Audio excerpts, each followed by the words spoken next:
शादी को इतना मुश्किल ना बना दे, बल्कि रिवायतों में आता है वो शादी सबसे अच्छी है कि जिसका बोझ कम हो।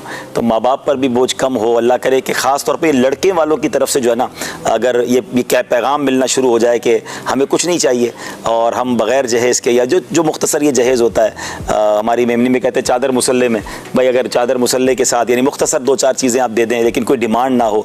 वाकई शादियाँ बहुत मुश्किल होती जा रही हैं, बड़ी महंगी होती जा रही हैं। और फिर इसमें जो है ना वही वाली बात है कि उन्होंने इतना दिया तो हमें इतना देना है। अच्छा, इसमें जो है ना मेरा ख्याल है स्टैंड लेना पड़ेगा नौजवानों को। खुद लड़का अगर अपने माँ बाप को कह देना कि मैंने, जब बीवी मेरी है तो फिर उससे क्या लेना है, भाई मैंने आगे भी जिंदगी पर मैंने उसके साथ उसकी खैरखाई करनी है, उसकी नान नफ़के का ख्याल रखना है, तो ये डिमांड वाला प्रोग्राम छोड़ दे और इंशाल्लाह वो कहे कि हमने कुछ नहीं लिया। अगर स्टैंड ले लें तो हो जाता है माशाल्लाह, और पूरे खानदान में आपकी नेक नामी भी होगी, ये रिवाज की इज्जत होगी, पूरी जिंदगी इज्जत होगी। और बाज़ औक़ात तो इतना ज्यादती होती है, मैंने देखा इशफाक भाई, मुझे एक शादी इसलिए याद है कि हमारे करीबी रिश्तेदारों में वो शादी हुई, लेकिन उस पूरी स्टोरी का अंजाम बहुत खूबसूरत हुआ, तो मुझे बड़ा अच्छा लगा।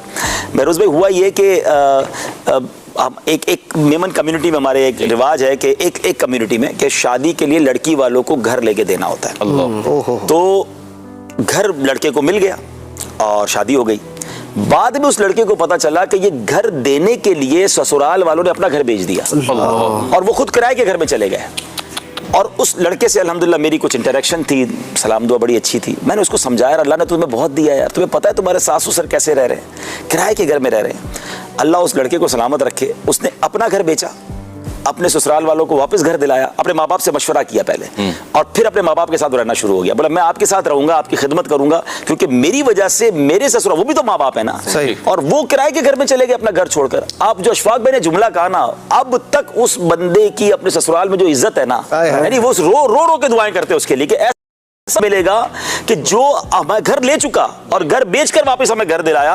तो ये वो मिसालें हैं जो हमें सोचना, मतलब ये मैं कैसे खुश रह सकता हूं कि मेरे पास मेरी ज़ौजा तो आ गई, मेरे ससुराल वाले कर्जे में चले गए। कुछ खानदानों में है ऐसा माशाल्लाह, जो करते हैं ना, वो कहते हैं हम अपनी बहू से कुछ नहीं लेंगे और फिर अल्लाह पाक ने उनको इज्जत भी दी। और कम नहीं होता यार, हमारे नसीब का हमें मिलकर रहेगा, किसी का लेके, यानी शादी के चक्कर में बूढ़े माँ बाप को मकरूज होते देखा है। सारी जिंदगी वो बेटी तो बिहा देते हैं और फिर सारी जिंदगी कर्जा उतारते रहते हैं। क्यों करना है ऐसा भाई? अगर अल्लाह ने आपको नवाजा है तो ये जहेज को खत्म करें और ये जो सादा जहेज है उसको लेके रखें। हमारी बहनों की उम्रें बढ़ रही हैं, शादियां नहीं हो रही। अच्छा, लड़के भी परेशान है। देखिए गुनाहों के दरवाजे क्यों खोल रहे हैं कि शादी को इतना बोझ, इतना मुश्किल, इतना महंगा कर दिया गया कि गरीब आदमी तो सोच सोच के हैरान हो रहा होता है कि इतनी बड़ी दावत भी करनी पड़ेगी। शादी के लिए कोई दावत की जरूरत नहीं है बहुत बड़ी, भाई आप घर के लोगों को 4 दोस्तों में वलीमा कर ले।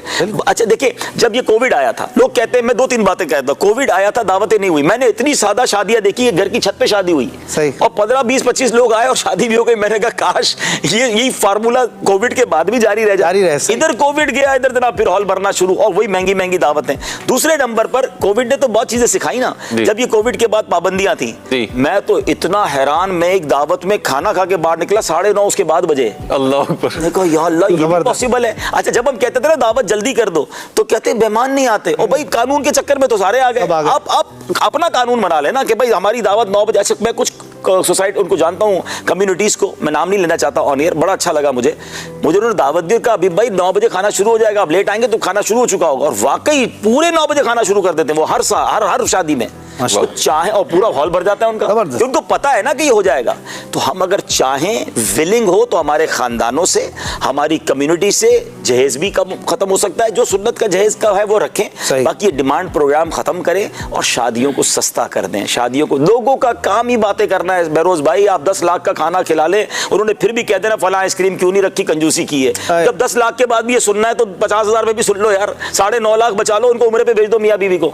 खानों पे इतना खर्चा करना है, उससे बेहतर है यार कोई ढीकी का काम कर लें, किसी और की शादी करा दें। तो बहुत ज्यादा इस पर खर्च हो रहा है। अल्लाह करे कि हम सादगी करें, और खास तौर पे अगर आप लड़के वाले हैं या आप खुद शौहर है या लड़के हैं, तो आप सामने डिमांड ये कर दें कि मुझे कुछ नहीं चाहिए।